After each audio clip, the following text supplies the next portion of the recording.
Hey guys, welcome. In today's video, we're going to look at what makes the song Behind Blue Eyes by The Who so great.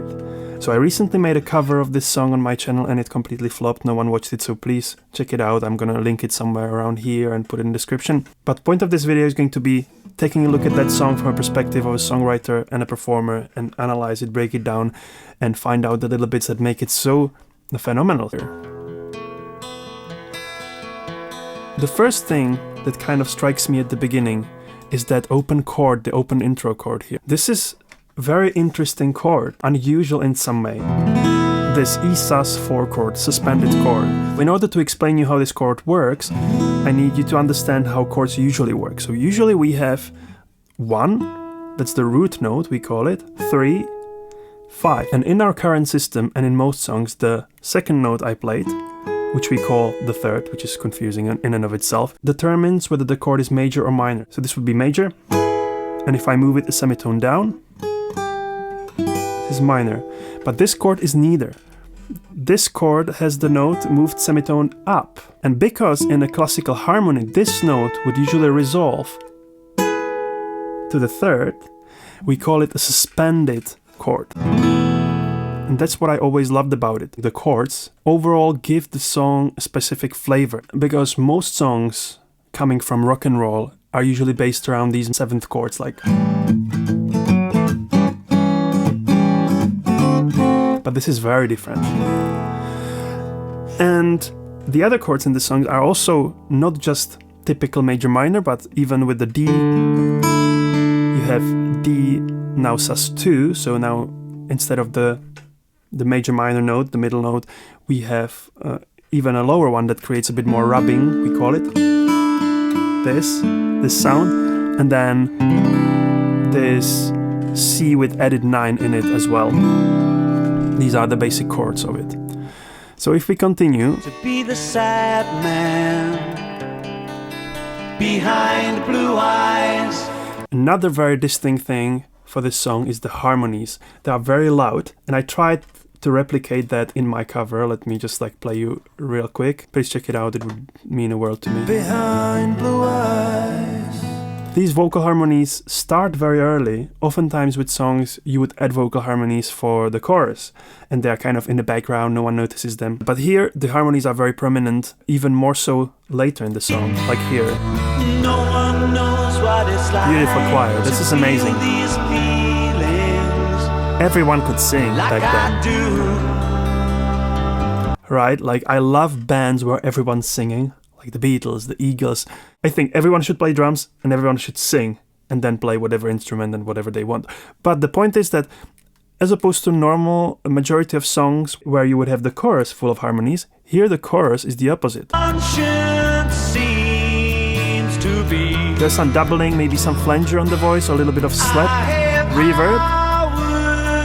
But it's just a single vocal, whereas in the verses, it opens up. I actually discovered this song first through the Limp Bizkit version, and if we compare the two, and I know there will be some people who don't consider this to be a legitimate version, but I grew up in the 90s and this was me being first introduced to that song. The atmosphere of the chords I talked about that kind of made me love this song is even more enhanced here because the sound of the guitar is much more hi-fi, much more modern. Listen to just the intro. Very stereo, very big and boomy. And there's some also a bass note underneath it. I think I actually now much more prefer the Who version, but the Limp Bizkit also added something characteristic. But what they missed out is the bridge. And that's something I'm of two minds, because when I first heard it, knowing the Limp Bizkit version, I was like, what's this? That's weird. It kind of feels out of place. But once I got a bit more into the song and started to understand the meaning of the lyrics and where they're coming from, the bridge is absolutely beautiful. Ooh. Now you get this raw energy of. Now you get this raw energy of the live band. There's a guitar solo, and it kind of gives the song the resolution, because at first the lyrics are about this deep sadness, deep misunderstanding. No one knows what it's like to be a bad man behind blue eyes. It tells you I'm deeper than this. Like, maybe I seem cruel. My conscience seems to be really empty, but actually there's something deeper. There's maybe pain behind my blue eyes. And this bridge in the Who version gives it beautiful resolution. When my fist clenches, crack it open, before I use it and lose my cool, when I smile, tell me some bad news, before I laugh and act like a fool. It's like this, I can't really control this. Like, stop me, I don't want to be doing this, but I can't control it. It's taking over me. I'm being possessed, controlled.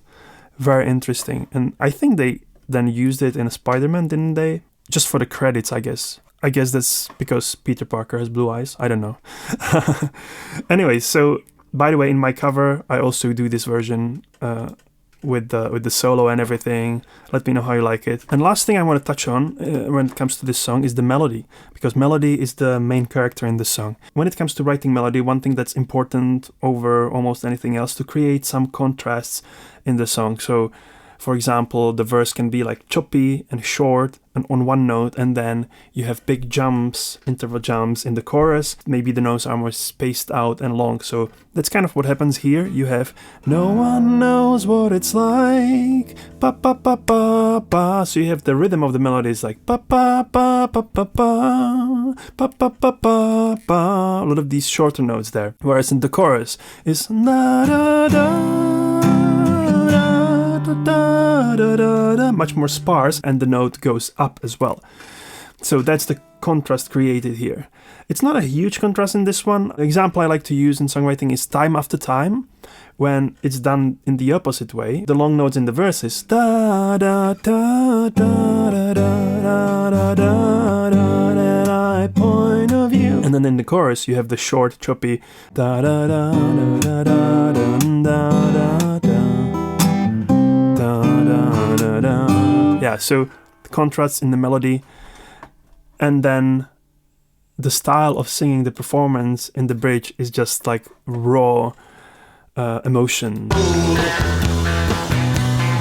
aggressiveness in the guitar. Yeah, like this. Subtle harmony in my right ear as well there. Beautiful.